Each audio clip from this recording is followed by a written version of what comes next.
Hai, semangat pagi. Jumpa lagi dengan Bu Guru.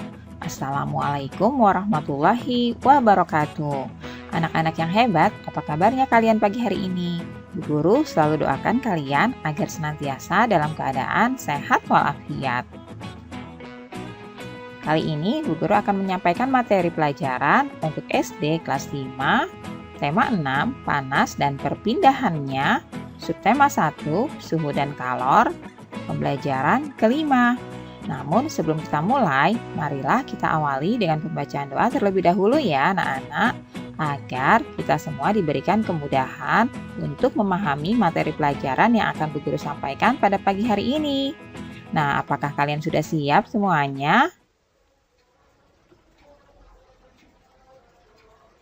Hari masih sangat pagi. Siti terbangun karena mendengar suara azan subuh dari musola. Siti segera menunaikan kewajibannya untuk sholat. Siti mengira ia orang pertama yang terbangun pada pagi hari itu. Ternyata ia melihat ibu sudah berada di dapur. Setelah melakukan sholat subuh, Siti menghampiri ibunya yang sedang menyalakan kompor. Siti melihat ibu sedang memasak air pada dua panci yang berbeda. Panci pertama yang berukuran lebih besar berisi air setengah penuh. Air di panci pertama akan digunakan ibu untuk merebus sayur. Panci kedua berukuran lebih kecil, berisi air yang hampir penuh. Panci kedua ini akan digunakan ibu untuk membuat teh. Siti menduga-duga air dalam panci manakah yang akan mendidih lebih cepat. Diam-diam, Siti melakukan pengamatan sambil membantu ibunya menyiapkan sarapan.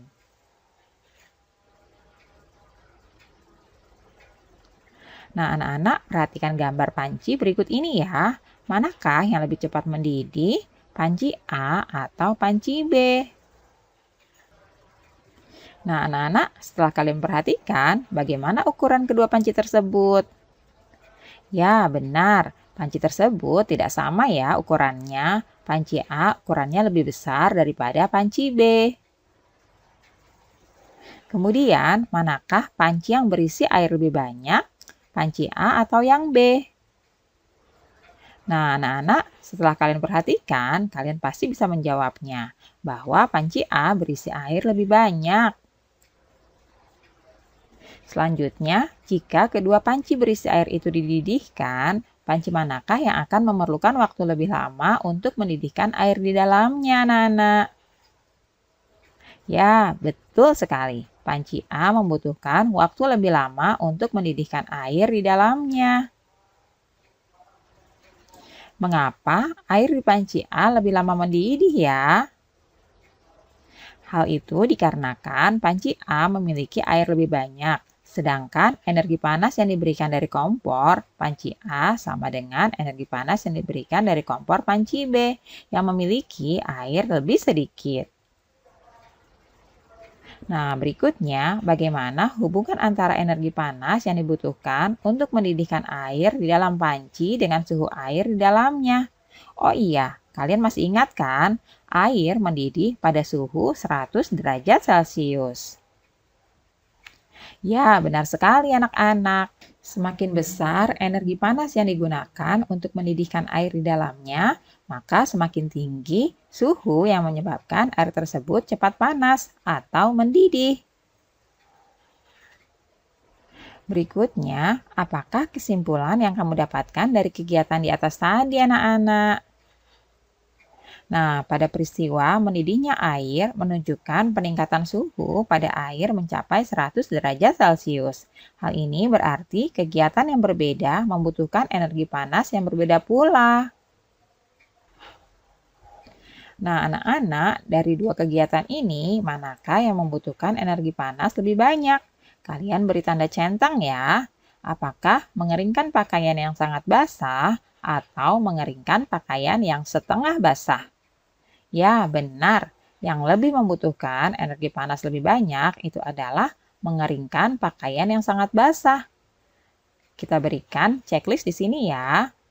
Nah, selanjutnya pada kegiatan berikutnya, kalian tentukan manakah yang membutuhkan energi panas lebih banyak.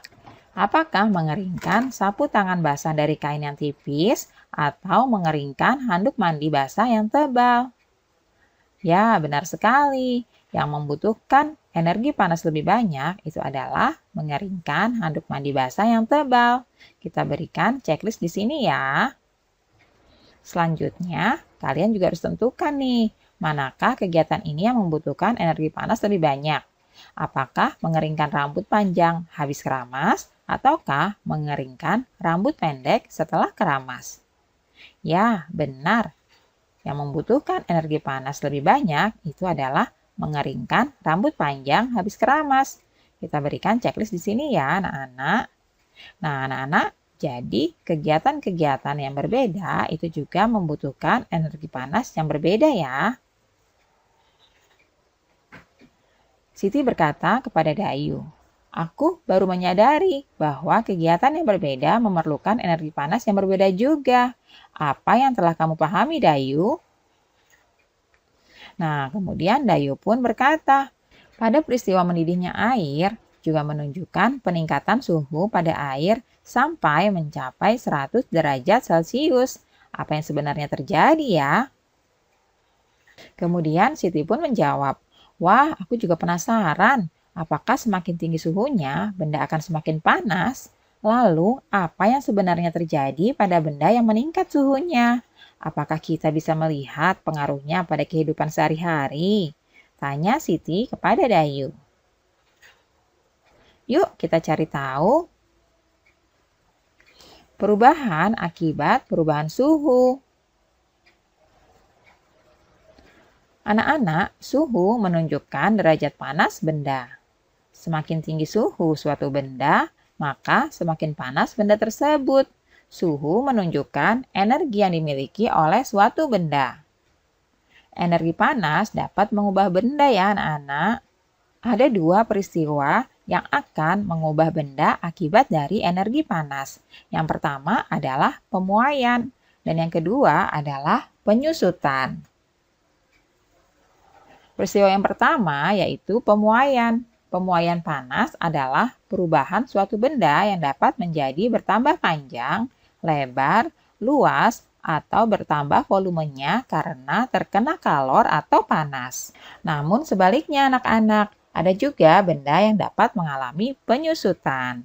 Penyusutan adalah perubahan suatu benda yang menjadi berkurangnya panjang, lebar, dan luas karena terkena suhu dingin.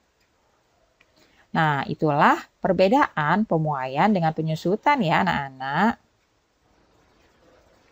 Nah, agar kalian lebih jelas, mari Bu Guru akan berikan contoh pemuaian dan penyusutan benda karena perubahan suhu dalam kehidupan sehari-hari.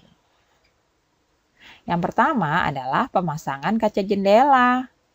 Para tukang kayu selalu merancang ukuran bingkai jendela yang sedikit lebih lebar dari ukuran sebenarnya. Hal ini dilakukan dengan tujuan untuk memberikan ruang pemuaian bagi kaca saat terkena panas. Jika bingkai jendela tidak diberi ruang pemuaian, maka ketika terkena panas akan mengakibatkan kaca menjadi retak atau bahkan pecah. Nah, selanjutnya yang kedua, ban sepeda atau motor dan juga ban mobil.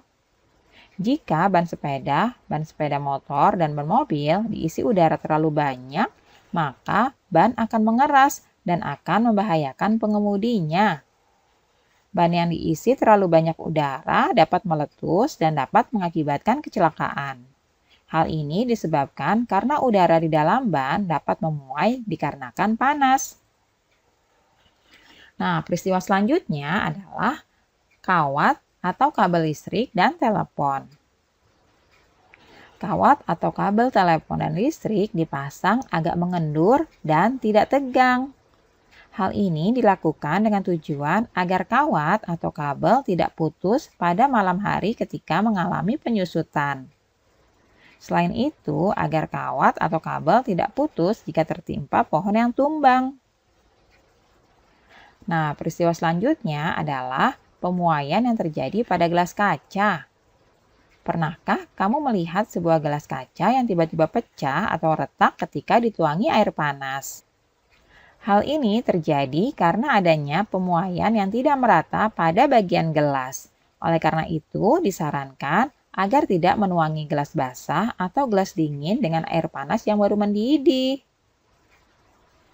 Nah, selanjutnya anak-anak, pemuaian pada sambungan rel kereta api. Sambungan pada rel kereta api dibuat ada celah antara dua batang rel.